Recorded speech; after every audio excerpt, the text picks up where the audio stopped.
Okay, so Jupyter is the Jupyter notebook that started out that way. And Jupyter AI was built by David. David wrote the initial code for Jupyter AI, and then the team grew and more people have been contributing to it. So I thought I'd introduce David very briefly, and then he can give a more formal introduction. So David has taught me everything I know about software development. Okay, I joined the team as a scientist. I was not a software engineer. I just asked to join their team because there are a bunch of really cool guys who work on this.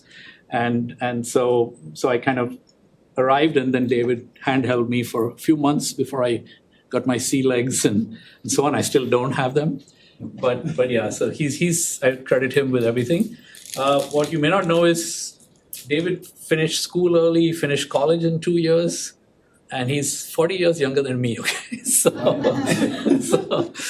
So I have a boss who's 40 years younger than me, which is kind of really cool. I don't know how many of you can claim that, but No, I am not Sanjiv's boss. He's flattering me way too much. So everything I learned about software engineering, I kind of learned initially with David. And let David say the rest. So Hi everyone, I'm David. I wrote the very first lines of code in Jupyter AI, and it all started like the winter after ChatGPT came out, I think like November 2022. And at that time, I knew nothing about AI, nothing whatsoever. We just had these language models that came out, and they were surprisingly, astonishingly good. They were a lot better than GPT-2, GPT-3, and that was like really the first time where we sort of recognized very early on from the start that AI was going to be a very, very important thing in the next decade. And I have been working on Jupyter AI for the last 3 or 4 years of my life. So, I mean, I think mathematically, I've spent something on the order of like 15% of my entire life working on this. It's been really exciting, and it's been like one of the greatest challenges of my life. We have been maintaining Jupyter AI ever since like there were just basic language models, and then people started to get into reasoning models, and then that led to like agents, tool calling, MCP servers, and the whole ecosystem just completely exploded. And it was incredibly, incredibly challenging to like keep Jupyter AI going at the pace at which AI was advancing. And what we've done here is created a really extensible framework for adding AI agent integrations into Jupyter Lab.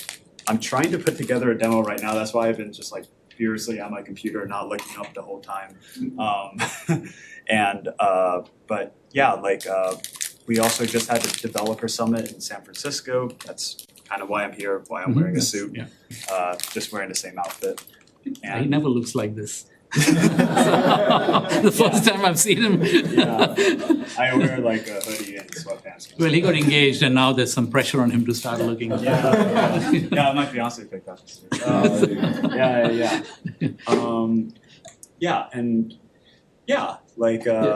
Jupyter AI, it's got a pretty big community, and I'll let you take it away. Sure. We have another slide on Jupyter. So. I'll talk a lot about Jupyter and the history, because there's a lot of interesting things that are worth talking about. So I'm an economist. I wasn't trained as a software engineer, though I did study computer science at some point in my life. And I've been here at Santa Clara over 25 years now, teaching in the business school. And it's an amazing testimony to the academic freedom you have here. I do not teach anything in my own department anymore. I actually teach in other departments. And I don't think that's easy to do at most universities. They need you to stay in your lane kind of thing. And so we get a lot of academic freedom here that I don't see at a lot of other places. I think it's kind of nice. So that's just me. I work in quantitative finance, basically. And been using Jupyter since it was born, pretty much. So what's Project Jupyter? The mission is to empower people of all backgrounds to think, collaborate, and share knowledge using computational storytelling. So these notebooks are like a way to tell a story with code, text, and narrative, and so on. Then it's a foundation tool for AI, ML, data science, scientific research, and literally tens of millions of users. If you want to sit, you don't have to stand. Yeah. So, or you can butt it whenever. So, yeah. So it is used by really millions and millions of people. And I was looking last week at how many downloads Jupyter had last month. Anybody want to guess? How many downloads last month? 2 million? 10,000. 10,000? 2 million? 2 million? Around 5 to 10 million. 60 million. Zero. Okay. And 60. Yeah. And it was That's what I meant. I thought yeah. So that's just the main Jupyter project. There are a lot of sub projects that are under the Jupyter umbrella that add up to more. So yeah. So it's scientists use it everywhere, and then there's a whole bunch of companies that we talk to that are using it as basically, people like Bloomberg use it for a lot of things internally. So yeah, so you can basically create and share documents, and I think one of the things that's really important about it is it's an interactive notebook, and that's how science gets done. You interact with the models through the Jupyter notebook and get things going. Okay, so this is what it looks like, as you just seen. There's narrative text, which also is in LaTeX and Markdown format, so you get scientific text actually coming out.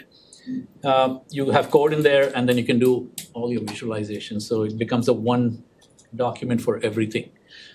When Brian, who I'll talk about shortly, initially built this, the idea was to create a reproducible science artifacts from this so that you could run everything from the beginning. You can have, this is relatively recent, you can now even do all your PDF and reading and marking everything inside Jupyter. So I mean, people like in the team, I come in the morning, I open Jupyter and I just stay there the whole day in it, doing whatever I need to do. Or I open VS Code, which many of you have been using as well, and work in that. So these are the two things I need. And David, if he gets his demo going, will show you a third interface, which is pretty cool. So No pressure. Yeah. I need to get over it. Okay, so the idea is to have interactive, reproducible science, and that was sort of the main driver of this.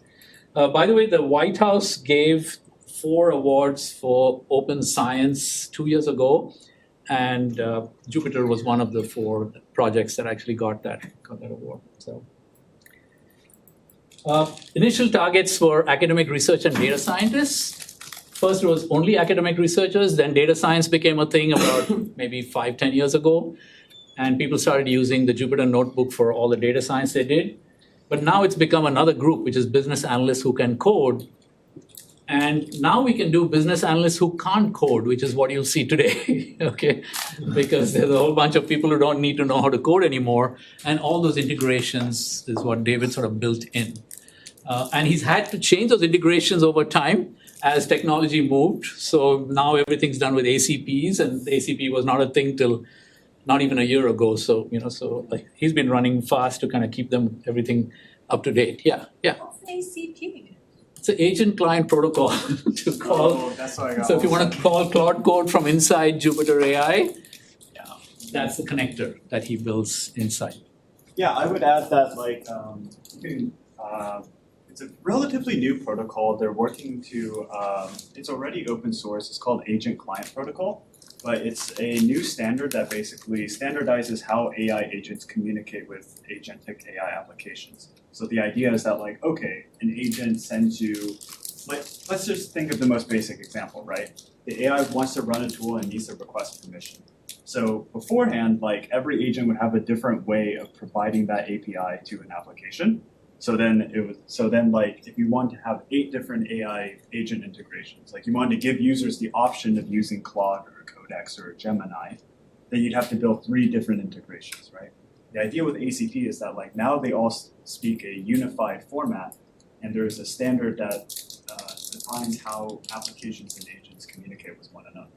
So by using ACP, Jupyter AI is able to provide support for 8 different coding agents, all under a single implementation. So that's how we're able to support 8 different agents inside the Jupyter AI with a very limited developer staff, I might add. Yeah. So So I have a quick question. Yeah. ACP versus MCP. Those are 2 terms Right. that I've heard around. What is there the nuance difference in one the protocol and one's actually the orchestration, what is the difference? So they solve two different use cases. So ACP is really like, MCP is like a way of providing different agents with a standard set of rules. Like that's a standardized way of basically defining an API for AI agents. Okay. The challenging thing is that like even though all of these agents read the same standard, they read this standard in different ways. And what I mean by that is like some of them might expect you to define the MCP servers in a specific file path, right? They might expect you to pass it as a command line argument, things like that. So even though MCP was standardized, it didn't like solve the problem of it didn't standardize how applications integrate with agents. It only standardized how agents integrate with other external tools. Or databases or whatever, So both of them are standardizing open source protocols with the goal of like making it easier to build AI applications and getting all industry researchers, everybody in the community on the same page. I would say the best way to describe them is like they're like two bridges, but they're bridging two different areas. Yeah. Mm-hmm. Cool. So that's part of the core philosophy. The other thing is there's a bunch of things that we have. I won't get into all of this, but it's basically a computational intelligence built in. It's got a lot of state management going on, and it's natively multimodal if you want. And then, how many of you have already used Jupyter notebooks? Okay, so some of you. What's the file format for Jupyter? Does anybody know? Yeah? JP and YP. Oh. IP, Sorry? YP. That's the extension, the file extension. But what is the file structure underneath a Jupyter notebook? Yes. Yes, Both of you, I heard it twice. Yeah. it's JSON. It's just JSON. It's a It's a JSON JSON file. format. Yeah. Internally, yeah. The file extension is IPyMB, but it's actually just JSON.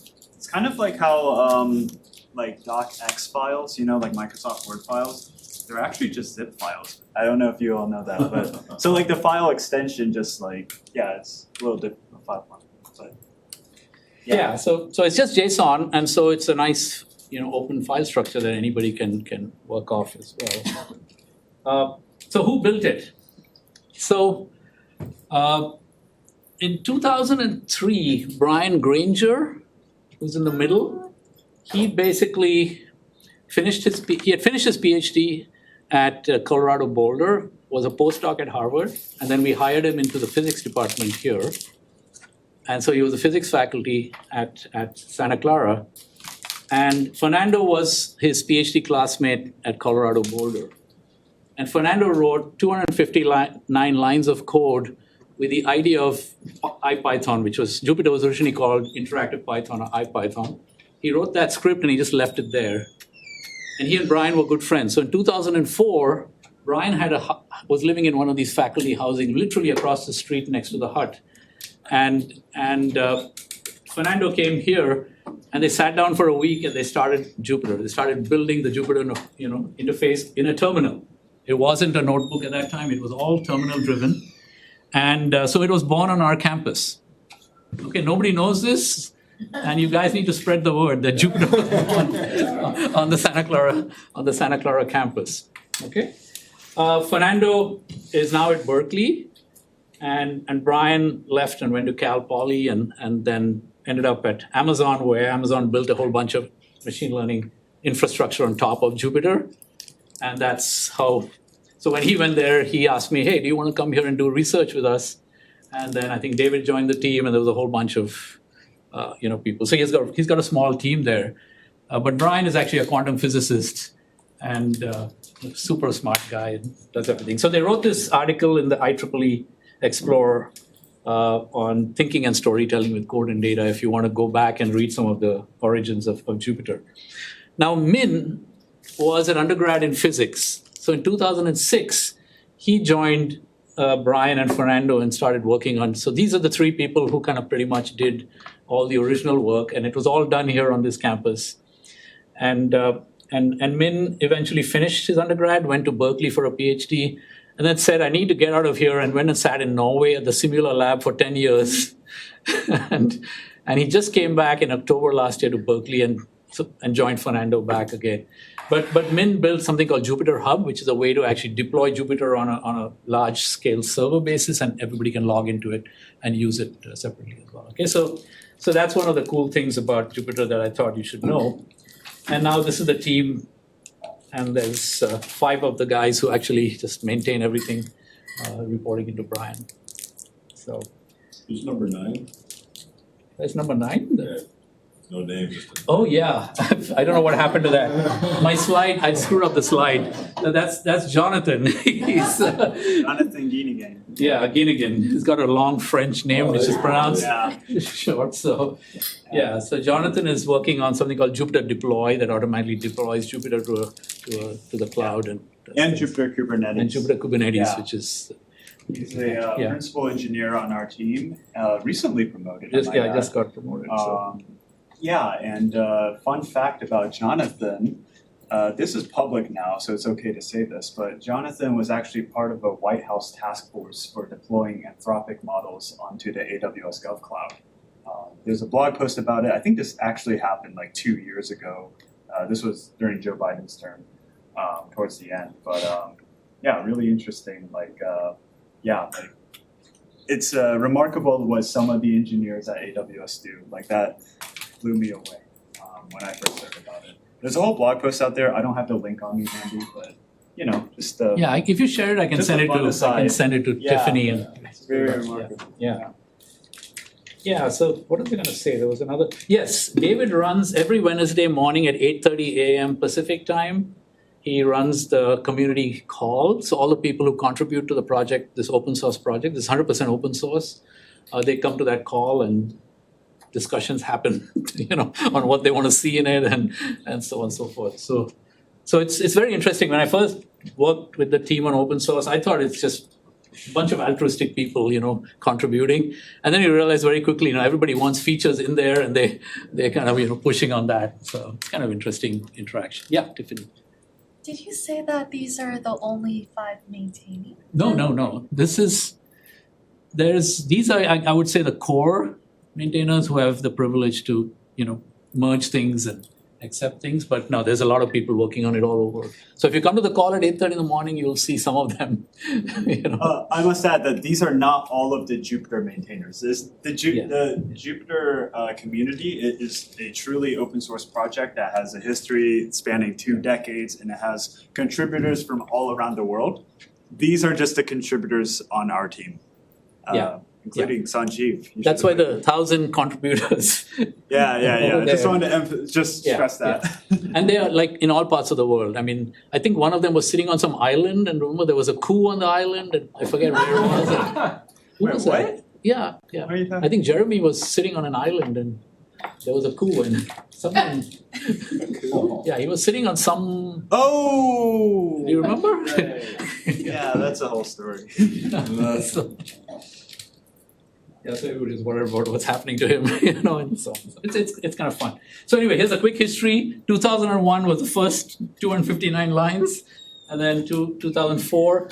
Then 2011, they made the notebook version of it. So it went from the terminal to the notebook, and ironically, we're going back to the terminal with Claude Code and Codex, and all that stuff is changing. 2014, it became Project Jupyter. It was renamed Project Jupyter, which stands for Julia, Python, and R. Okay, if folks don't know that, that's how the naming was done. And that's why Jupyter is spelled wrong with the pi in it. So 2015, Min actually finished working on Jupyter Hub and released it and became organizationally like a production system. A Jupyter Lab, it used to only be the notebook. Now you have Jupyter Lab with different panels like a real IDE. That came about in 2017.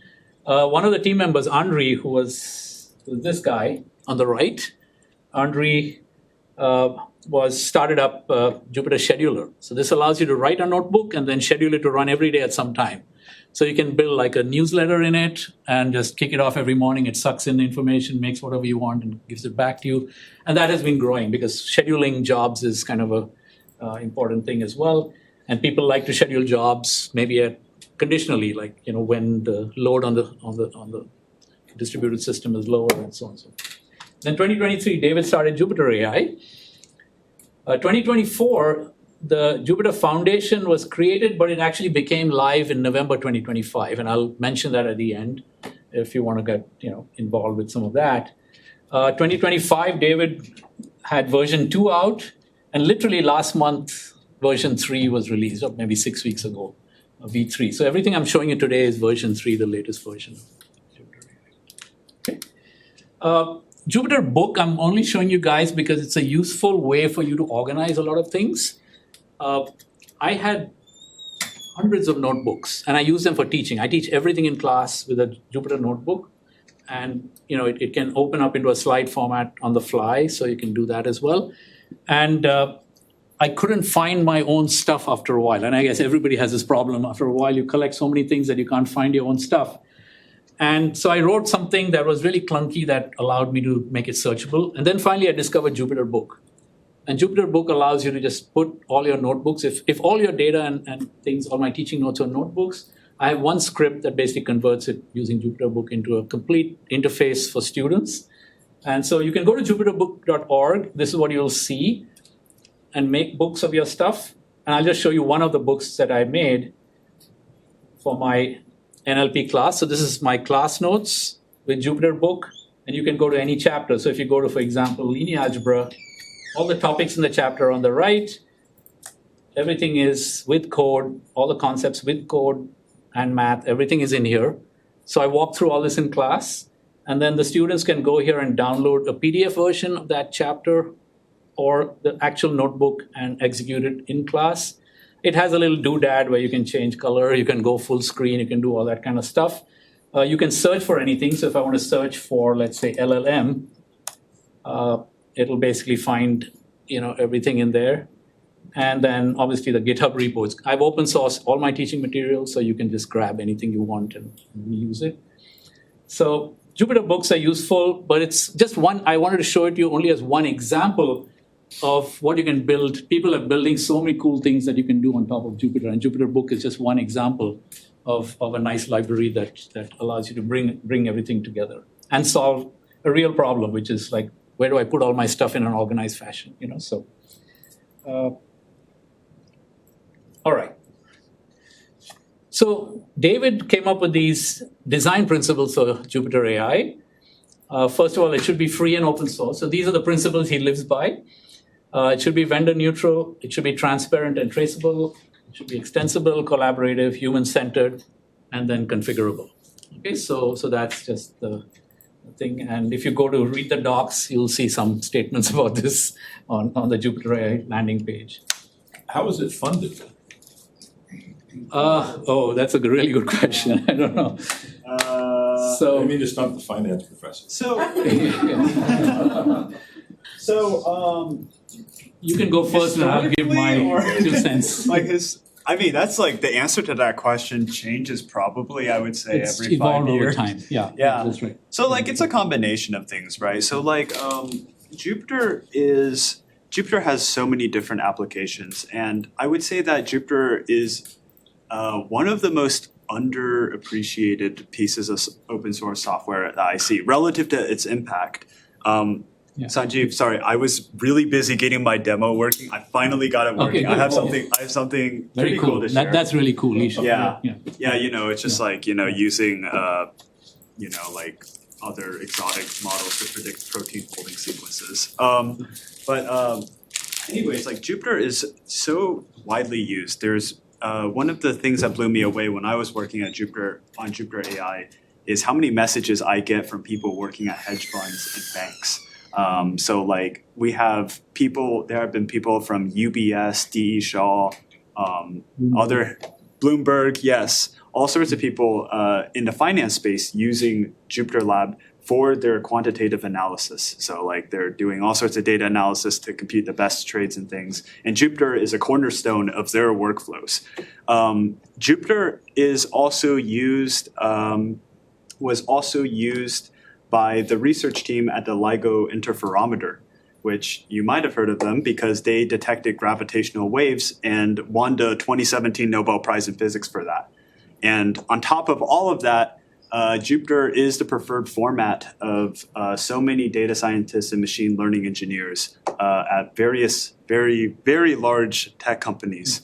And like one of the teams I work most closely with is the Apple Data Platform team and also Apple Maps. Apple Maps, the data analysis there, they are powered by Jupyter AI. So with all that being said, because Jupyter is so important, many companies will directly sponsor the project. So how they do that has changed over the years. Like we used to be under a different charity organization, governing body. I don't really know how to describe it, but like we used to be under NumFocus, and then 2 years ago, Jupyter actually migrated to the Linux Foundation. So we've created a whole sub-foundation called the Jupyter Foundation. And basically it is I believe a 506 charity. So it's kind of like half charity, half like sponsorship. It's a bit complicated. I don't know all the details. But various companies pitch in and they donate to the project and help fund a lot of our events. And also the other half of the contribution is having engineers from those companies work part-time or full-time on contributing to Jupyter Lab and Jupyter AI. So I am one of those people from AWS. AWS has a very close open source relationship. We have all sorts of we have like a whole developer relations team. I work very closely with them, but they have like all this swag. Oh no, you're just showing. No, I'm just showing the stickers. That's all I have. I don't have any swag. I've worked here for 4.5 years. I haven't even gotten a T-shirt. I got this sweatshirt. I have these stickers. And there are so many more. But so initiatives like that are what fund Project Jupyter now, and we're also in the process of other funding streams. You know, because Jupyter is so important, especially in research. Like we are working on a couple of grant proposals right now, so that's exciting. In fact, the first money that actually came from the corporate world was from Microsoft when Brian was sort of not even like, this hadn't become a big thing, but he got 100,000 or something like that just to get going. And then they put in a lot more, and then it started really rolling, I think. So, you know, but so it's a nonprofit, and the companies donate to kind of get a front most, seat. I think, of the funding really is what David said, which is really paying for the salaries of people who are contributing to the project. You know, so like he's contributing to a completely open source project, but you know, he's yeah. You had something else? No. I was going to add something, but I think you answered the question really well. Thank you. Yeah, so Josue has a. oh yeah, sure, go ahead. Yeah, you mentioned you guys are part of like the Linux Foundation. Yeah. I do know that like Anthropic did like release like Cloud Mythos for like the Linux Foundation. So wondering if you guys have had access to it. Oh well. I think they're going to be releasing it soon. I saw something in the news today.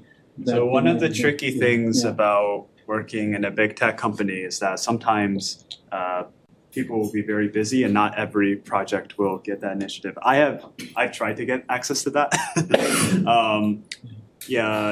It didn't go through, but I have a feeling that that will become a greater priority for us, because that's a whole different question, is like, how do you maintain the security of open source projects, especially in an age where AI can detect and discover vulnerabilities faster 24/7 and basically more efficiently than any human possibly could. That's a whole separate question. And like all that is to say, no, not yet, but maybe soon. We're working on that. Well, when they announced Opus 4.8 2 days back, they followed up with a very small announcement that Mythos, they figured out all the guardrails for Mythos, and they're probably going to release it soon with no announced date. So, and of course, I don't know anything about Anthropic's internal discussions. So, but I have a feeling maybe soon you'll get some access. I don't know. But we haven't got access, you know. Okay, so we can get on to sort of installing stuff.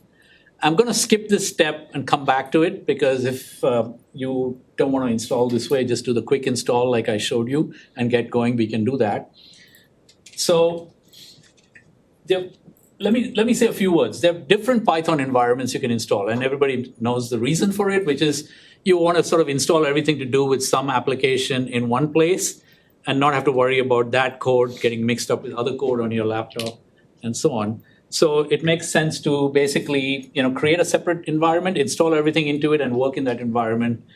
And you can have multiple environments because you might be trying different things in different environments. So we used to have very few environment managers, but now there are quite a few. So Conda is the big one. Many of you probably install Jupyter using Anaconda distributions. But you can, the documents for creating the installation and the environment are here. There's Mamba, and then there's Micro Mamba. Okay, so the Conda installs tend to be slow if you've tried them. Mamba sort of speeded that up a little bit, and Micro Mamba was a lot lighter. So I think David's favorite one is Micro Mamba. He uses Micro Mamba quite a lot. But you can also create UV environments really quickly. So with UV, you just do UV, VNV, and whatever Python version you want, and you'll get the environment. It'll create it. Okay, so I can talk about that as well. And then you work in that environment. Okay, so if you wanted to install, if you install one of these environments and you want to install Jupyter, you can do it this way, which is, a long-winded way to install Jupyter. You can also just do that, and then you can go in here, activate the environment. So if I created V3, which is the environment with any of these three, then I have to go Conda activate, and it'll activate those, or respectively Mamba activate or Micro Mamba activate, depending on which one you used. And if I used UV, then I'll just say source.vnv bin activate, which looks like the original Python environments with a dot in front of the VNV. Anything, David? No. Caveats? There's a way to simplify this. So Jupyter AI is distributed on Conda Forge, so you can actually just install it directly in the same command as Micro Mamba. Yeah, this. Just you can just add Jupyter AI to the end of this, and you can just add Jupyter AI to the end, and it'll install everything. Yeah, and then once you activate the environment, you run Jupyter Lab, and then it will work. Yeah. But how do you feel about, I just asked Claude Code to do all of this. I just said install Jupyter AI. It may not install everything you need. I'm not sure. I've not tried it, so I can't say it won't just work. That's a good idea. We should have put a prompt that people can type into their. They can figure out. It took me a little while to get the ACP working, but then it actually just runs now. So. Nice. Yeah, nice. Yeah, the ACP thing is the only thing that needs. Yeah, you need to install an agent ahead of time because we don't distribute any agent out of the box. It's you have to install it separately, and then we automatically detect when that agent is installed. Yeah. So if you have Claude Pro on if you download the Claude desktop app, then you can actually just go to the Claude Code tab and say install Jupyter AI for me, and in an isolated Python environment. Okay, yeah. That's another trick. That's a good one. I guess we should have added more context on the motivation behind using Python environments. But basically, if you just do a global installation of Python and then you have pip, you only have a single environment, which means that for any given package, you can only have a single version of that package. And to remove it just becomes annoying to only have one Python environment available. It's easier for a development workflow, it's easier to create separate Python environments, and every environment has its own unique list of packages and they never conflict with each other, things like that. Yeah. Okay, so what we'll do is I'm going to introduce this thing called Quick Agent as a demo, as part of the demo here. So I'm just going to show you the repository. You can obviously open it up and look at it. So that's what I'm going to do. So this is something we developed just to make agents easy to create. Now, the thinking really goes like this. There's a whole bunch of stuff all of you guys are doing with Claude Code and Gemini, but this sort of bespoke. You have something to do, you go in there, you ask it to do it, it does it for you, and it's one time. You don't need to kind of keep it. Now, if you're trying to do something that's continuously repeatable, then you actually want to just build an agent and you tell it to do its thing, and you don't have to keep talking to the interface and say yes, no, this, that, and whatnot. So it becomes quick. So for example, I have small agent that just gives me the value of my entire portfolio every day. If I just ask it, it's got all the permissions and whatnot, and just runs and does everything, and gives me that. I don't have to go to each of my accounts and pull the numbers and do all that kind of stuff. And that's repeatable, right? I kind of want to do it every now and then, so I just build it once and then repeat it. So quick agents is really that was a motivation for it. Like, can I build something that doesn't even require me to write the code to do that quick agent, but provides an interface inside Jupyter that will allow me to build my quick agent and run it. Okay, so I'll demo that. So this is what it is. And inside here, one of the good reasons to show it to you is, which I'd shown before everybody came in, was the install. I've got a quick install for this package along with Jupyter AI that'll happen right away. Okay, so that's why I put the install into my repo here, so that if you wanted to install quick agents along with all of Jupyter AI and Jupyter Lab, it'll happen with one script.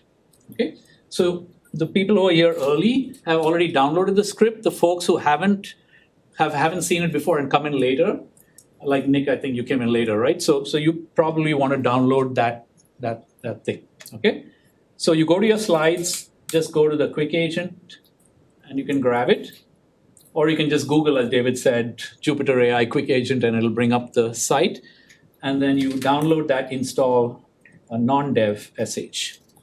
There's a bunch of other things to install, so I've built some of those in here, but this is the one. So the regular install.sh will install Quick Agents and Jupyter AI, but will install the developer version. So those of you who want to sort of contribute to this project can get the developer install, which gives you, the whole thing, and then you can open branches and push PRs to GitHub and so on. Okay. The install CLI here, what that does is it only installs.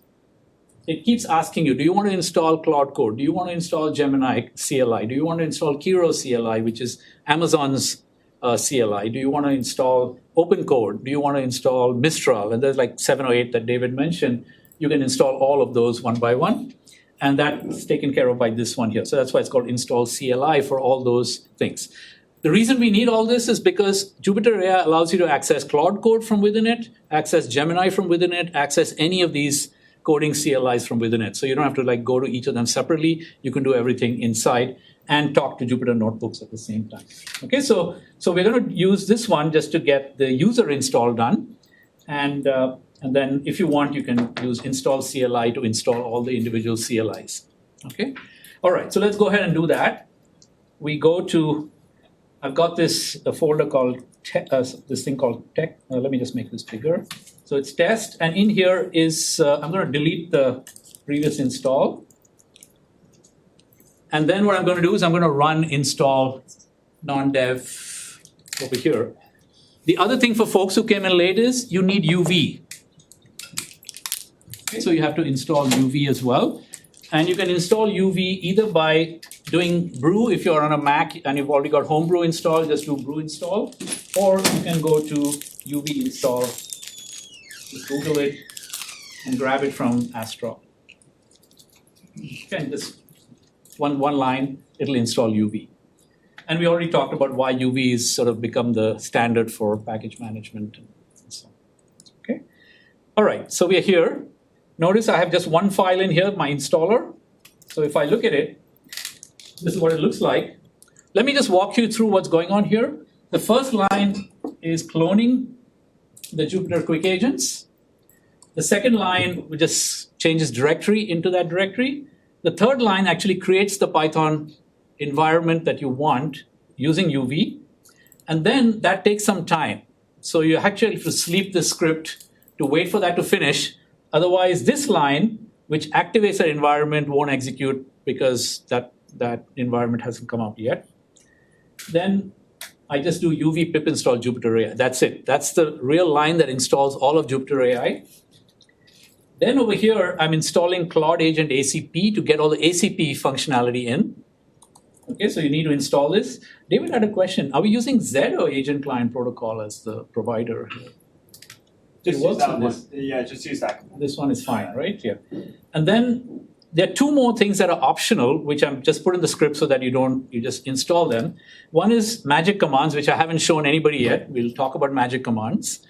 And the other one is Jupyter Not, which we did sort of look at very quickly to see whether the agent was running. But that is the default agent inside Jupyter.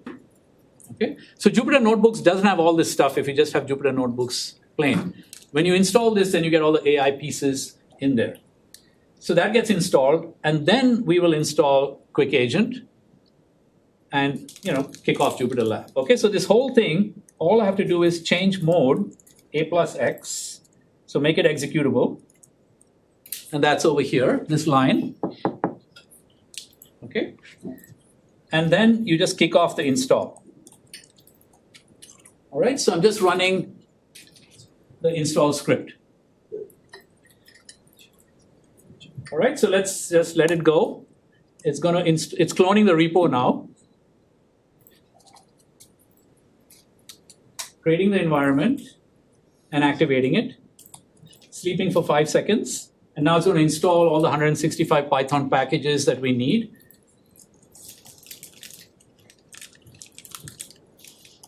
So just to explain why there's so many packages here, Jupyter is actually a pretty complicated piece of software. There's a front end that's in TypeScript, there's a back end that's in Python, and there's a whole bunch of asynchronous message passing going on between the front end and the back end that makes it a pretty interesting thing to study for engineering students who want to really understand both front end and back end. So if you work on this project, you kind of become pretty full stack in many ways because you have both. And I don't know, David, any other comments on why it's so complicated? Because there's a server running underneath it. Oh, There's a document management system running underneath it. So there's a whole bunch of things happening here. why is it so complicated? Well, okay, so first of all, one of the goals is definitely to make this easier to install. But honestly, it is really easy to install if you already know how Python environments work. It really is just pip install Jupyter AI. The tricky thing is that we set up this talk with the impression that most of the audience aren't familiar with Python environment managers, and that's what really makes it complicated. I think what we need long term is we need to have just a shell script, install Jupyter AI.sh, just like what Sanjiv put. But what I just executed is a full one shot. Have it on the website, and it literally walks you through okay, pick an environment manager. Are you using Conda or UV, right? And walks you through the full sequence. Yeah, I think, but there's also a tremendous amount of work that goes into making some of these changes possible. I would say I guess we can talk about that later, though. Once we give demos, we'll show off some of the features, and we can talk a little bit about what powers those features. So I'm just going to open a Jupyter notebook that everybody's seen. You know what this is if you've been using Jupyter. But it's an environment in which I can do a bunch of things. Okay, so I can make this cell to be a text cell, a code cell, and it can also generate images. So if you've already been using Jupyter notebooks, you know what it is, but you can do math in these cells, right? So if I do 2 plus 3, I get 5, things of that sort. I can make stuff that's text, so I can convert this to text like this and say, what is relativity? And then I give the one, and you have it here. I can just say E equals mc squared, and you should know by now that that's good enough to know what relativity is, right? So but you can see it does automatically show it as math, and so you can actually write good scientific documents in this. And so a lot of people will actually do the entire scientific paper in a Jupyter notebook, and it also becomes a reproducible artifact. Okay, I'm going to show you now what magics are. Okay, so magics are commands that you can put in the top of a code cell block that do special things to that cell.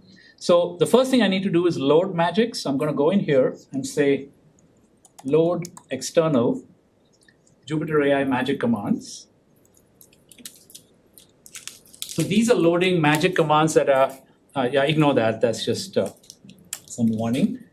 And now what you have to do is you can say %AI list, and it'll list all the possible providers that I can use, provided I have API keys. These are all the different people that provide LLMs to the world. Many of them you may not even have heard of, right? But there are just a whole bunch of them. And so Jupyter is completely agnostic. You can use any of them as long as you have the key. Okay? Now what's cool is if I go in here in the settings, I can actually choose what model I want to use. Okay? And I think I have to do that install, David, before I forget. The Boto 3 again, because I cleaned out the repo. Oh. Yeah. Yeah, ignore this. This is not for everybody. This is just because I'm using Amazon Bedrock and I need that library. So this like Jupyter Knot is our like custom agent harness that we built. Like we built it using like foundational libraries like LangChain. We actually built this agent from the bottom up. Like we are doing the agent loop directly ourselves. The benefit of this is that it's like super configurable. Like we've built an agent that you can literally plug in any language model of your choice. We support over 1,000 in here. The thing is that like building a really good agent harness is kind of hard. Yeah. So we do like the main path for most users would just be to install Claude, and then you can just have @Claude. But yeah, Jupyter Knot is optional but highly configurable, and people like are surprisingly fond of it. Like at the Dev Summit and all. Who came up with the name Jupyter Knot? I did. You did? Okay. Yeah. I wasn't sure. I don't know, is it not a good name? No, it's a great name. So, It might have been Brian. I don't know. There was some back and forth. Yeah. But so yeah, and then for each model, each model has a temperature parameter. It has different things that you can use to customize how the model behaves. You can add those custom parameters here as well. I'm just using Opus 4.7 without doing any actually, more. I think I did name it because I remember it's named after this. It's named after this song by a rock band I'm a huge fan of called Black Sabbath. And there's a song there called Super Knot. And for some reason, when I was thinking of the AI agent, I was like, Jupyter Knot, why not? Yeah. Yes. Just out of curiosity, do you guys support like local models? Yes, I'm going to show you that. I'm going to show you that. Yeah. Yes, we do. Yep. So so you can set up any model here, and Jupyter Knot will use it. So I'll leave it here, and then when I go to local models, I'll change that to the local model I want to use. So you can go in here, but what's nice about this is I can now say percentage AI and choose that model. Okay. So what I'm telling Jupyter is that in this code block, anything I type in, use Opus to handle it. So if I want to say what is a quark, I can even give text in here like this and let it run. It'll actually go ahead and call that model and give me back the response. I don't know why it's not responding now.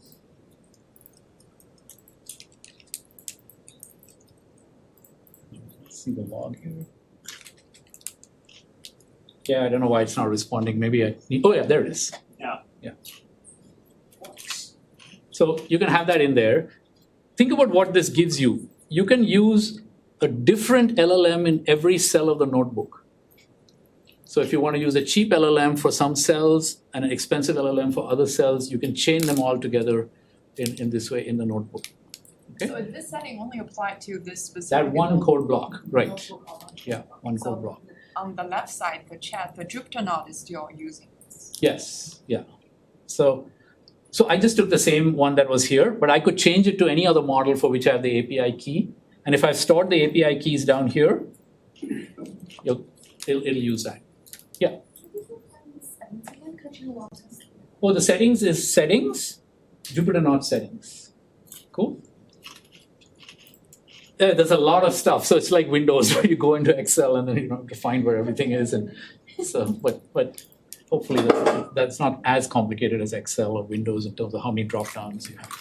Okay, so I just wanted to show you what you can do in a notebook like this, and I'll do the chat side now just to get you familiar with that.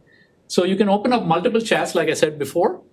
So you can have different threads. And the good thing about a chat is the whole thing is being saved. So when you have a working session, the whole thing gets saved and stored. So you can always go back to your working session and start from there the next time. And it'll use that working session as memory when you call an LLM, just like you do with Claude. Okay? So if you go into new chat here, and you go to the left, you can see, and if I just use the @ mention, the @ character, it pops up all the different agents I can use. Now, I did not install Claude Code because I already had it installed. So you would have to go install. So if you already installed Claude Code, it'll make use of it. If you already installed Gemini CLI, it'll make use of it. So those are up to you to install. You don't have to install all of them and clutter up your installation, but just pick the ones that you're using. Okay, what you're seeing here is the whole chunk of them, like OpenCode is another CLI, just like Claude Code. They all look like Claude Code, so if you're using Claude Code, they look the same, but OpenCode currently has a bunch of free stuff, so you can use it to do things you want to do. Okay. Yeah?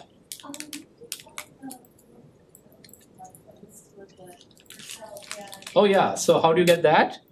You just do %AI, which is a magic command, and say list.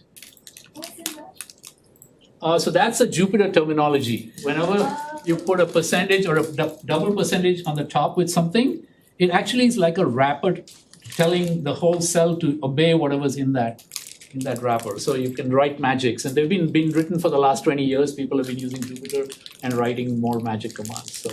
So like the first one was a magic command to actually load the magic commands. I said load external.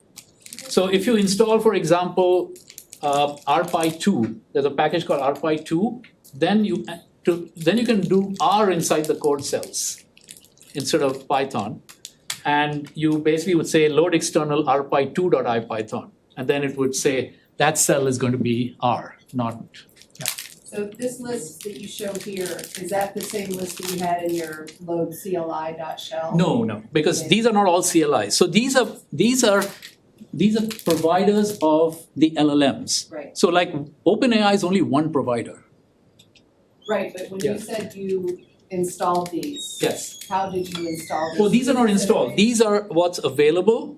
Oh, no, I'm talking about. On the left side, the left side, I actually installed them all separately. Okay. So You had the that whole in- class has installed Claude. I know that because you guys have all been using Claude. So that would be used through this. Okay. Okay, so those are separate installs, and where do you install them from? So if you go to the slides, they're here. So if you want to install Codex, which is from OpenAI, you go to that link, look at the little bit of code that you cut and paste into your terminal, and install it. If you wanted Claude, you do that. If you wanted OpenCode, do that. Just go there. So let's click on one of them. Let's just go to OpenCode and look at what it is. You can see this is OpenCode, and then if you scroll down, you can see you just need this one line of code, copy it, drop it into your terminal, and it'll install it. You could also install it this way. There are many ways to install it. Okay, but you could also go to my Quick Agent repository and go look at this script. I have all, so if you ran this script, it would ask you, do you want to install Claude Code? Yes or no. Do you want to install Codex? Yes or no. You can just let it run That was the and pick the question. ones you want. Yeah, those just go kind of- and install them all. And once they're installed, Jupyter AI will automatically recognize it and allow you to use it from the app. Yeah. Could you show us the magic command? Yes, yeah. How to install that? This thing here, right? Oh, yes. Yeah. So we have a separate repository for Jupyter AI magic commands, which also gives you screenshot examples. So you can always Google and do that. Or if you're just lazy like Kai, you can just ask Claude to do it. Tell me how to do this. It did it. Yeah. So on the left, you can start using your clock. Yes, on the left you can use. Yeah. On the right, you start using your key. Yes, you have to put a key in. No. So the key is required only for Jupyter Node. It's not required for all the other things because you already have, when you use those CLIs, you're kind of putting in some key and authenticating. Once you've authenticated that, you don't have to worry about it. It'll use whatever model you have over there. Right here, the notebook itself. Say that again? The notebook itself on the right. Yeah. You start using your clock there. So when I use it, no. So this requires you to have an API key on the notebooks. Yeah. This requires an API key. But on the left, you can just use your Claude installation for. Okay. So let's talk a little bit about Jupyter Node again. So here, what I can do is I can say, I gave this example before. Let's take another example. code to generate prime numbers, let's say. Okay, so you can do that. It will generate the code.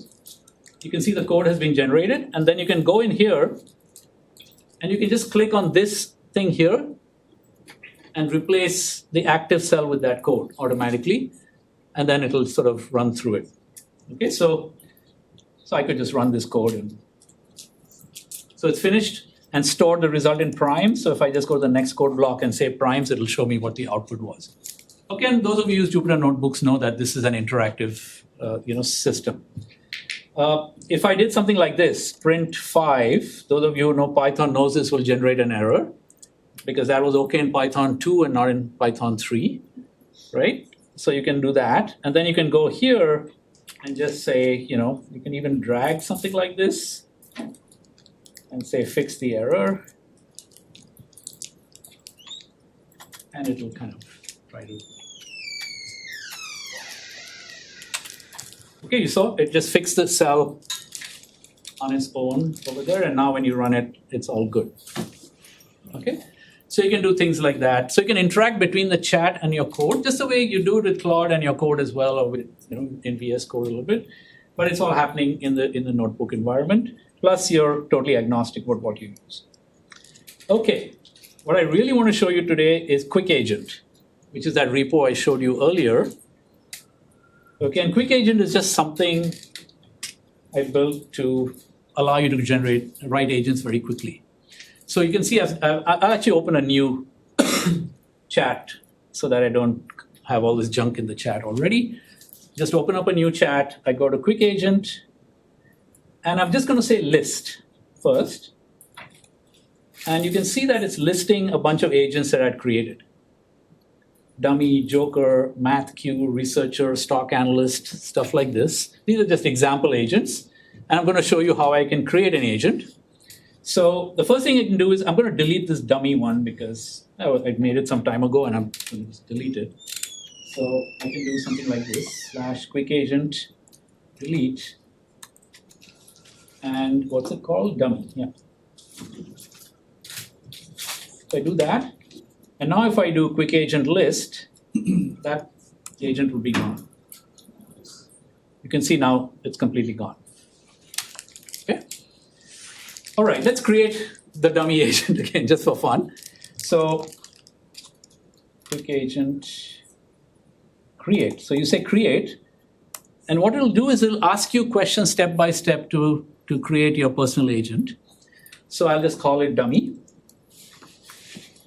And then you have to give a few sentences saying what is this agent supposed to do. So I'll just say do nothing. Okay, so this is a really silly agent that does nothing. And then the package actually has all these tools in it. So you can give it access to only read access, only write access, allow it to do web search, web fetch, and so on and so forth. So I basically say all. Just use all the tools. Then you can say which of these free search tools do you want to use. So you can pick one of them. I'll just say none. And then if I have a skill, now all of you know how to use skills because you did that in a couple of these AI Kitchen sessions. So if you already built skill files and put them somewhere on your drive, you can point to a folder and that it'll search everything under that folder and pick up all the skill files. So if you have multiple skill files under that root folder, it'll look at all those skill files underneath it. And here I'll just say none because I'm going to show you other ones here. So, and then if you want to save the agent, you say yes and save it. And then it gives you a quick summary of this agent. And you can say quick agent list, and now that thing should be in there. So if you go up here, you can see, and the one you just created will also be active for use. Okay, so I'm going to give you a nicer example of how to use this. There's an agent called MathQ. How many of you have taken class with Professor Ostrov? One? Okay. What class did you take? I just took it right now. Oh, the optimization? Yeah, okay. So Dan is anti-AI, and so So he was like, it can do a lot of stuff, but it can't write good math questions for my homework problems the way I write them. So I said, okay, why don't you write up a document on what you think is a good math question with some examples, and then we'll try and I'll build a quick agent for you that will take your thing and do that. So there's another repository that I've got in the slides. I just point you to it. Let me just go there. So it's this skill collection. So every time I build a skill, the ones I want to open, I put them here. So there's one called math questions in here. Okay. And Dan gave me this document. So it's loading, what are good math questions? So this was written by a professor in our math department. And he wrote a 6-page article about what are good math questions. Better questions ask students to do things like determine which algorithm they should use. And since it's not immediately clear, determine how to sequence a few previously seeming unrelated algorithms, apply the concepts they've seen to new problems, show they understand a concept from different viewpoints, like algebraic, geometric, physical, alter the proof for a formula, and so on and so forth. Again, then he gave a bunch of things after that. So he wrote this all up, and of course, hand it off to Claude, you get a skill file from it, make some edits to the skill file for what you want. And it's better not to give the PDF file, but actually hand off the LaTeX file, because it's much easier for it to read a flat text file when making the skill file. I'm not going into the actual making of it because you've done that in class before, but you can just ask Claude to prepare the skill file. And then I got the skill file with a whole bunch of things. And those of you who've seen skill files before know that you can have different sort of sections in it. So purpose, invocation, what are the core principles of a good math question, what it's not, which is a good thing to have. So this was sort of separately added. And then I gave it a structure so that it would actually produce it in the right structure. So question, answer, and also explain to me why this is a good question, because Dan needs a lot of convincing, as you might have noticed in class. So, and then calibrate the difficulty, guidelines, pattern, and then most skill files tend to have a checklist at the bottom, so it goes through the checklist and makes sure it satisfied the checklist. So the skill file I just dropped it somewhere on my machine. Okay, so if I go back to this here, you can see the purpose was generate and solve math questions that test deep conceptual understanding rather than mechanical computation or memorized formulas. These questions should reward creativity, multi-perspective thinking, and the ability to connect seemingly unrelated ideas. And then gave it all the tools, no search, deliberately no search. I don't want it to go out and start copying math questions from websites that do that, like Chegg or whatever. But it still has questions in memory, right? So it's not necessarily going to avoid looking at previous questions. And now that's how a lot of math textbooks are written. All the problem sets are usually just borrowed from other problem sets. So usually it's not like there's this completely unique set in every textbook. But then it's pointed to the top folder of my math questions, and underneath is a README and the PDF, and everything is underneath it. So it pays attention to that. So I'm going to go into Quick Agent here. Actually, I'll open another chat just to keep it separate. Go to Quick Agent here and say use MathQ, which is that agent. Okay. And give me a topic do you want to give me a topic on which to ask a question? Optimization? You're just doing like Stokes theorem. Which one? Stokes theorem. Okay. Yeah. Question on Stokes theorem. Okay, let's see what it does. So first it'll tell me which skills it's using. Then it writes the question with nice math display and everything. It's given the answer as well. And then it tells you why is it a good question. So there's an aha moment, there's multi-perspectives required, and so on. Okay. So Dan is not convinced it's going to replace him yet. But I think it's kind of useful thing for students to study for the exam, right? You can use it to get problems for practice and do that sort of thing. So now orchestrating everything under the thing is my LLM, but it's also being orchestrated by the skill file. And underneath it is actually an agentic model from LangChain called Deep Agents, which is a library that LangChain provides. So it's actually calling LangChain deep agents to do a bunch of stuff, okay, underneath the hood. So if you go to the Quick Agents repository and start looking at the code there, the Python files there will be calling deep agents to actually make sure the orchestration is tight and not just completely left up to whatever Claude feels like doing at that point in time. Okay. Okay, so that's just one of the agents. Let me open another one. This is the cool one that I want to show you. So let's do Quick Agents. Use researcher. So I'm going to use my research agent. And what does it do? It'll read all the files in a folder, formulate a good research question, perform empirical analysis, present the results with visualizations, and generate a reproducible Jupyter notebook and produce a LaTeX paper. So it'll do the whole research paper for you from start to finish without any intervention. Now, the reason I did this was we were having a lot of arguments about whether humans will still have to come up with a research idea or not. And we've seen a slew of AI scientist type projects that all the big companies have started doing. So this was sort of like, can we just use very thin layer of code like Quick Agents to actually generate the same results?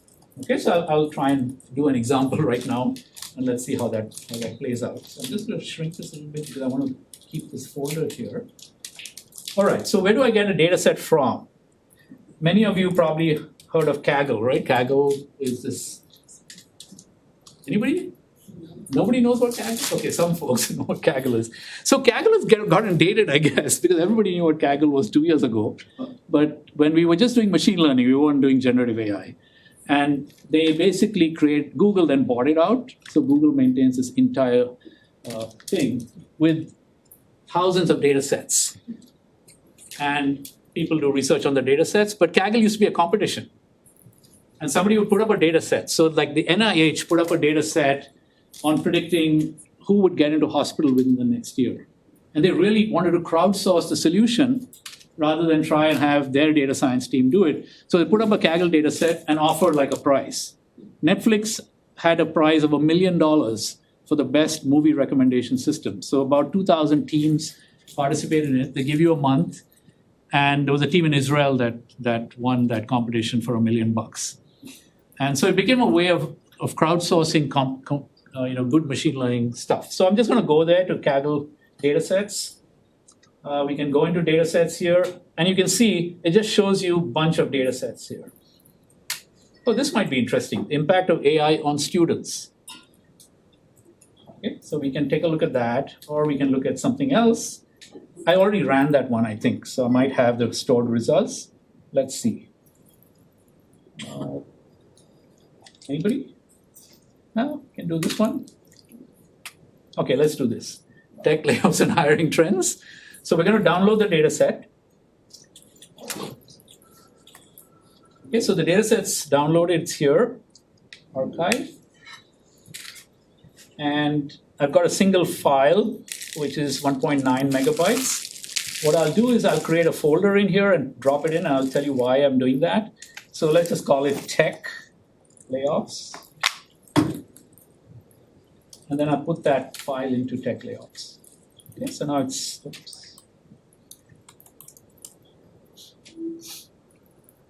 Okay, so the file is sitting in there, in that folder. And I'm going to go back to my Quick Agent here and just say analyze. You can say whatever you want to, just point to it. So this is sitting in my downloads folder, and it's in tech layoffs. Okay, and I hit enter. So it's going to use all these skill files. There are two skill files. One is a skill.md, which orchestrates a lot of this stuff and gives it a workflow. And the other one is what is a good research question. So I actually went out and wrote a whole paper on what's a good research question by looking around. I learned about lots of things in the framework of what's a good research question. And then we have our own tenure and promotion standards at the business school, which focus on rigor, originality, and impact of your work. So I added that in as a descriptor and made a skill file for that. So you can see it's already analyzed the data set, and it's come up with 3 research questions. So let's look at the research questions. It says, AI as a layoff driver. Do firms with higher AI adoption level and AI replacement risk exhibit systematically larger layoff percentages after controlling for revenue growth, market conditions, and company size? That's a pretty good research question. right? Because it's got the right controls, it's asked the right question. Then the second question is how do layoff percentage, employee sentiment, job securities from open roles interact? Specifically, are companies simultaneously laying off staff and aggressively hiring? And does this pattern depend on industry or AI adoption? Okay. And third is which industry by country combinations show the worst layoff intensity and steepest sentiment drops? Are AI cloud firms in the USA structurally different from fintech gaming firms in the UK or India? I guess the other countries in the data set. I haven't looked at the data set, no idea what's going on in there. So I just got this done. Okay, so now it's said also that I'll proceed with all three questions. It didn't ask me which one do you want. Sometimes it asks me, do you want to do all of them or one of them? It's just gone ahead and proceeded with all three. And now it'll take some time. So while it's running, I'll show you examples that I've run before on different data sets as well. Okay, so let me go in here. I've saved. Also, you'll notice down here, it's opened an output folder on its own because my instructions are open a subfolder in that thing to kind of do this. It's also already it knows it's gonna create some figures to show the results, so it's doing that. Okay, so we can just open this and wait for it to sort of do more stuff. And it'll keep doing it. Hopefully it doesn't die or my connection doesn't get cut off or something, but I think we should be okay. Let's see if it's still working. Yeah, so down here you can see it's still working, so it's all right. So I can go in here now. I've saved these in a different folder, so let me go to that folder. I have a folder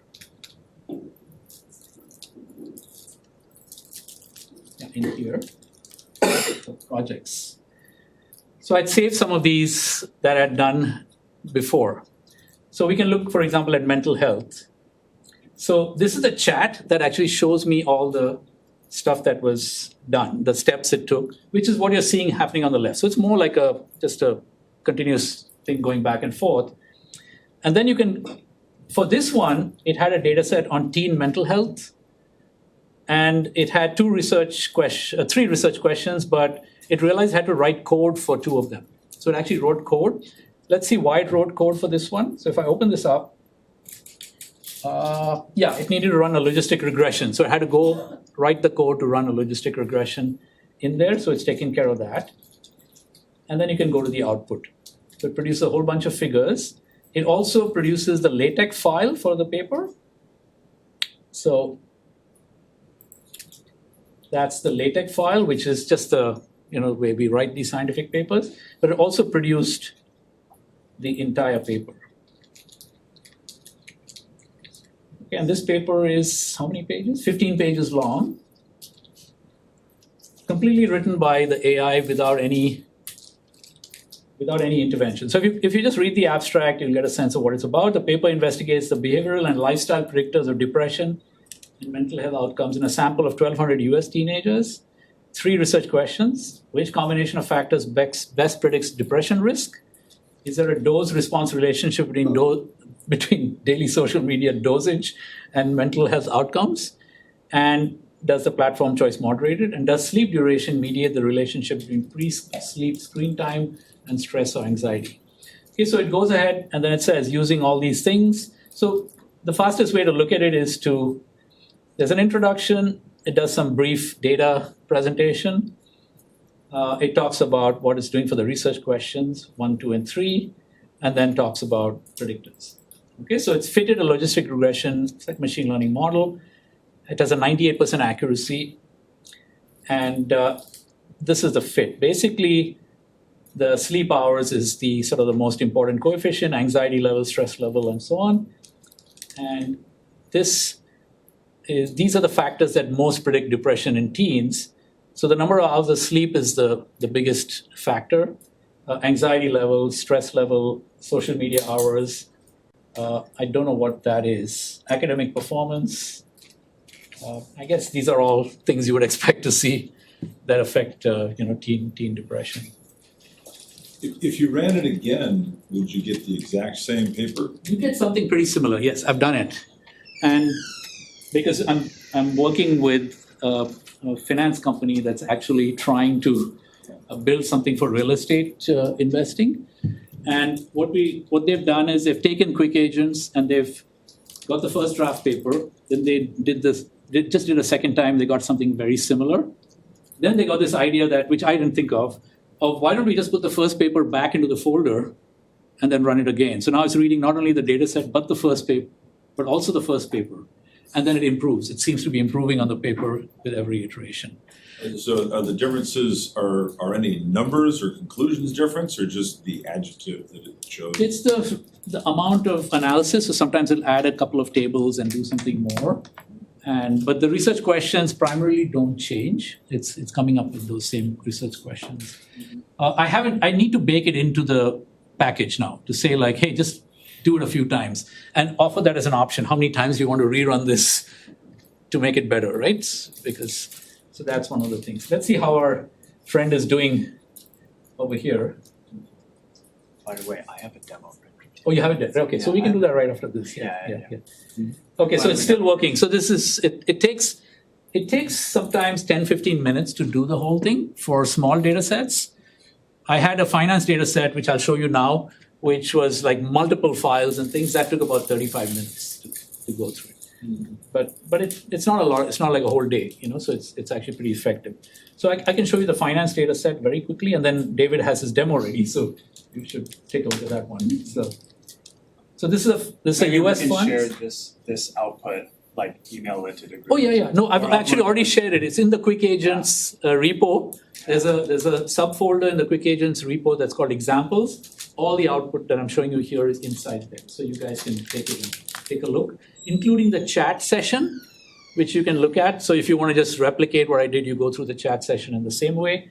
But yeah, so this had a lot of files. There are ETF prices, mutual fund prices of different files, and the paper that it gave was this. PDF. Yeah, paper.pdf.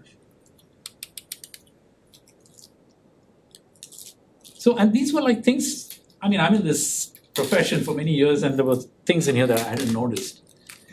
So we analyzed the US funds data set from Yahoo Finance, covering 2,300 exchange funds and 23,000 mutual funds. So this is a large data set. That's why it took 35 minutes to run. Using pre-computed 3, 5, 10-year returns and annual test 3 hypothesis. Higher fees predict lower net returns, which we kind of knew that the guys who actually charge you more for all the things they claim they're doing actually end up with lower returns. So that information searching is not actually paying off, or whatever they're doing to study the markets more. ETFs outperform mutual funds within the same Morningstar category, and risk-adjusted performance differs by vehicle and fund family. Okay, so, and then there's all that. So there's a bunch of results here. The one that I really liked was this one, that for some categories, in industry categories, ETFs outperform mutual funds. For other industry categories, mutual funds outperform ETFs. And I don't have a good theory for this. So the good thing for this is now I don't think anybody's written a theory about why this should be. And so it's something sort of like a puzzle that needs to be sort of handled by academics to write down a theoretical reason for why this might be and then empirically test it. And you can see the fee gap as well, who's charged. So obviously ETFs charge less fees than mutual funds on It's a average. great visualization. Yeah, it does all these visualizations and things. Yeah. So And how is it generating these figures, Sanjiv? it's using Matplotlib and Seaborn on its own. So, Yeah, that's amazing. so And that's one of the key selling points of why Jupyter is so important for research, is because a lot of Jupyter, when you think about it, is really unique in the regard that it provides this visual and interactive interface for plotting charts, and doing it deterministically through code. now the last thing I can't show you because this thing is running here is it also gave me a Jupyter notebook that it executed, reproducing the whole paper. Now, if any of you have submitted a paper and the journal asked you to upload your code and everything, first of all, you go to somebody's paper and take the code out, it never runs. It's just like somebody just threw everything up there because the journal required it, and it never runs. Then if you get it running, you don't get the same tables that they generated, nothing. And Jupyter Notebooks, if you send this Jupyter Notebook, it'll produce exactly the same thing that you wrote into the paper, and that's the big advantage of having Jupyter as a science artifact, that does all these things. Should I just show the ACP quickly for 2 seconds? I'll show. Oh, but I mean, this is, yeah, you can show it. It's yeah, you can not show it. it's not Yeah, like yeah, that much different. I think like I was just talking of showing for the like other the ones users- here, so how to use Claude through this, how yeah to for use the other ones. I mean for the user's guide, I'm Yeah. sure But everyone I think here is very you'll probably be familiar. able to show it in your interface. Oh, the thing is that like agents are so commonplace now that seeing an agent UI, Yeah. I don't think it's the most compelling thing. I will show you all what it looks like. It looks the exact same for every agent. It's just the avatar and the name are different. Do I have to connect this USB cable too? If you want, no. You What don't. does this do? That's in case you only have that USB in your Okay, So. I've got a fun No, one. it hasn't connected. About the assumptions behind the questions. Not connected? It should be. It should be. There it is. There we Now go. it's coming. Ah, perfect. Okay. So, let me zoom in.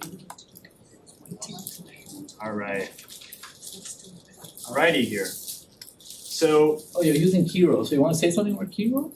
Kiro's like Amazon's coding agent. I mean, So if you want, it's like Cursor, but just go, it's free, you can download from Amazon. But it has much better, at least I use it more when I want MCP. You can actually register MCPs easily in that and then use them. yeah. And internally, I think we have like over 4,000 MCPs written internally. So yeah. people use it a lot for that. Yeah, I use Kiro because if something breaks there, I can just literally message the team that works on Kiro and say, hey, fix this. So for me, it's all I work kind of at the bleeding edge of a lot of features. And Kiro is one of the first things to provide the ACP support needed. What I want to show here is an application of Jupyter AI for direct research. So when I was at the Developer Summit in San Francisco, we had a lot of, one of the ideas that popped up was Fernando Perez, one of the co-founders of Project Jupyter, came up to me and said, hey, look, I have a demo with the Chancellor of UC Berkeley coming up next week, and I have 5 minutes to sell him on Jupyter AI. And show something that's related to show how Jupyter AI can help the bioinformatics faculty at UC Berkeley. And I know absolutely nothing about bioinformatics. I know nothing about genomics. I did briefly study biology in high school, but I know like amino acids make proteins and DNA encodes amino acids. That's it, right? So what I did here was like just this whole time I had my head down and was not really presenting. Thank you, Sanjiv, for doing most of the presentation. I was working with an AI agent to do research into this because I wanted to explore with an AI agent like how do biologists and genetic scientists use Jupyter Lab, because we know that they use Jupyter Lab. We know that they're already in. We have like literal faculty coming from universities telling us about, hey, how can I use Jupyter AI for our biology research? So I did a bit of digging, and all of this information, by the way, that I'm about to show was discovered using an AI agent. And basically, we settled on a plan on like what to demo, like what kind of latest frontier models are out there in the intersection of biology and AI. And ultimately, we found this really, really neat service. I'm not being paid by BioLM, by the way, just FYI. This was the only model hosting provider that hosted some more exotic biology models, and it had a free trial, so I didn't have to put my credit card in there. But there are actually a lot of different models beyond just language models. People are starting to think about, okay, like forget about just generating text, right? Generate amino acid sequences, generate protein predictions, generate genetics predictions, things like that. Using AI for genetic engineering, protein engineering, things like that. And they have a really, really astonishingly large library of these AI models. And one of the things that we're discovering, especially in the research community, is that they are actually not really interested in just having an AI coding agent. They are not interested in just working with language models. They want to integrate with these frontier cutting edge models that do a lot more than just generate text. And here I will show you how an AI agent not only can use tools like just creating a notebook and adding some cells, but also use entire models and use sub-agents to do this deeper research that is being unlocked by the new frontier of AI today. So here, I'm going to show you the chat history. I'm not going to do it live because this took like 20 minutes. It's pretty in-depth, but basically, I worked with my planning agent to create a set of skills, and skills are just like markdown instructions, right? But I have one for generating a research notebook for predicting protein structures from amino acid sequences. So biologists represent amino acid sequences in these files called FASTA files. And they're just a long string of characters that represent the amino acids, right? And my planning agent generated a plan, and it's being stored as a skill here. And then I went back to my AI chat and I said, hey, just like I've already taught you how to predict protein structures in notebooks, generate me some code that does that, right? And it generates this notebook right here, and I'm gonna run it live. And I have a backup copy that I already ran it on, so like if this doesn't work, it's whatever. Always good to have a backup if you're presenting. So you'll see here, it explains that it's predicting 3D protein structures from amino acid sequences, and I already have the FASTA file saved here. And this is also going to show off a lot of the visualization capabilities in JupyterLab, because I think a lot of people don't know, like, it can do more than just graphs. So this is just a setup code, pretty standard stuff, you know, just casually writing like 100 lines of code to process an amino acid sequence. Really boring. And now this is the interesting part. This part is calling the BioLM model to generate these structural predictions of how these amino acid sequences are going to fold as proteins. And you can see here it's running live, and it actually works. That's amazing. So here in that FASTA file, I have 3 proteins defined. I have the green fluorescent protein, GFP. It's a very standard, I don't know what you call it. It's like an imaging protein, like you kind of add a mutation to like look at cells and the cells light up. That means your genetic editing worked. I have human insulin, and I also have a hemoglobin subunit. And watch this. So Jupyter can generate interactive visualizations, and these visualizations are the computed predicted protein foldings of these amino acids. And you will notice that this was all possible with nothing more than a markdown file and like 20 minutes of time. I spent like 20 minutes planning this, doing the research on like what is possible. And now we have protein folding in JupyterLab. But that's pretty cool. But that kind of just seems like a demo that you would put together in 30 minutes. It's not that compelling. I mean, like predicting the folding sequence, I mean, it sounds cool, but we're really just calling it API here, right? So I worked with the planning agent more, and it's like, okay, let's make a demo that's really exciting. So I learned using an AI agent, I was able to learn about an entirely new technique in protein engineering that is called critical residue detection. And I believe this technique, I believe some variant of this or more advanced variant of this was likely used to engineer the new peptides that, the tech bro audience is super crazy about, like GLP-1s and things like that. But they're actually just modified versions of human proteins. So I created another skill that defines that basically stores all of the knowledge that I learned through the AI agent, which is how do people make modified proteins? I mean, when you think about it, it's actually incredibly difficult. I mean, because first of all, just predicting the folding of a protein is already difficult, right? But then you have to think about a protein could be made of like hundreds, if not thousands of different amino acids. So how do you know which ones to modify in order to change the structure? So this technique is called alanine scanning. And basically what we're doing is like inside of the protein, it's like, again, you can think of it as an array of amino acids.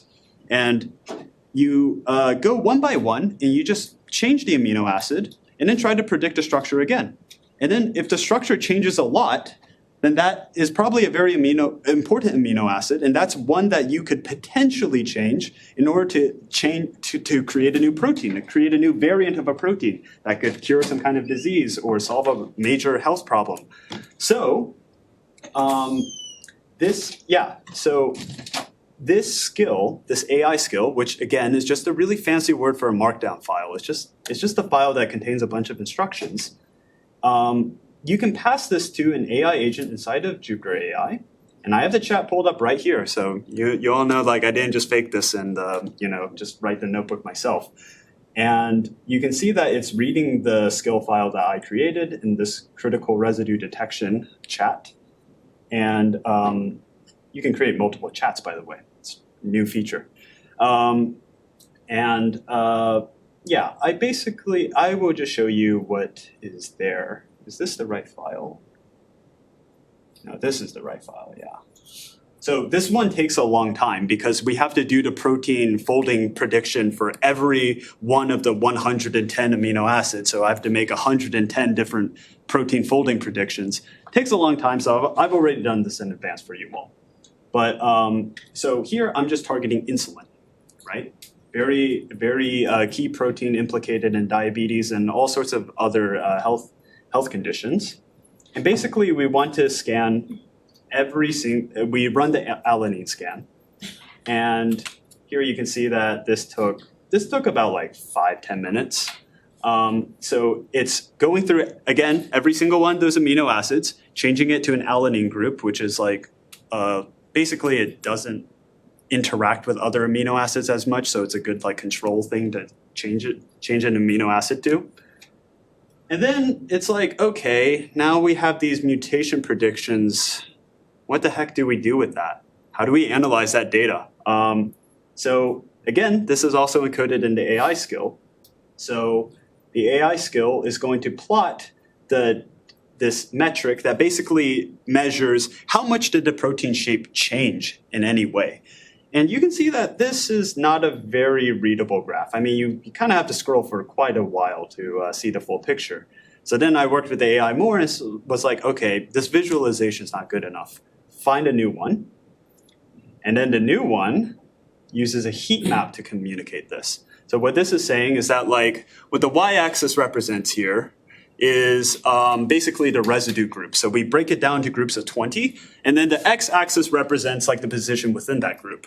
So for example, this one right here on the bottom left corner is going to be residue 101. And the one right above that is going to be residue 81. And then to the right is 82 and 102 respectively.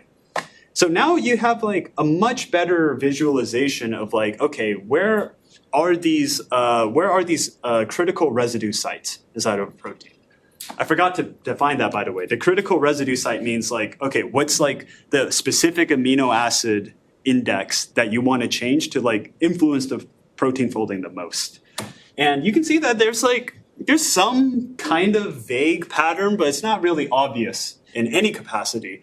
Like, I mean, you kind of have this cluster in the center around residue 40, but then you also have this stuff around like residue 105. Like, what does that actually mean?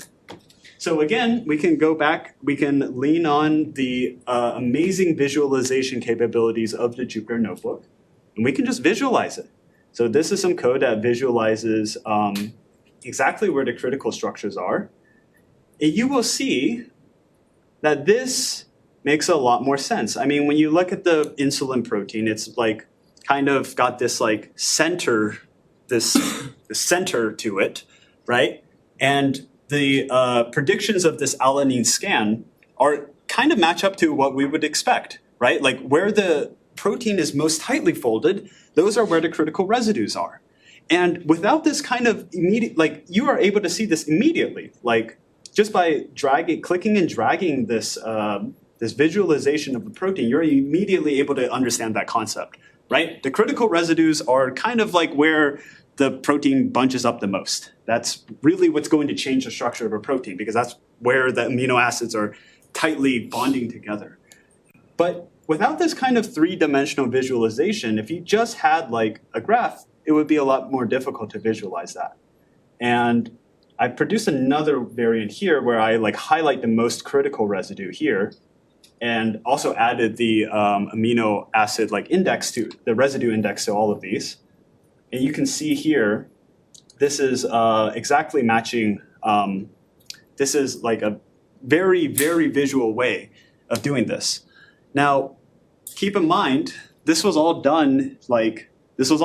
I did not have this notebook. I did not have any of these skills before I joined in here at 1:30. This is like something I put together because like Fernando needs this. But like what this really speaks to is like the testament of like how powerful it can be to build this intersection, this bridge between AI and interactive visual notebooks.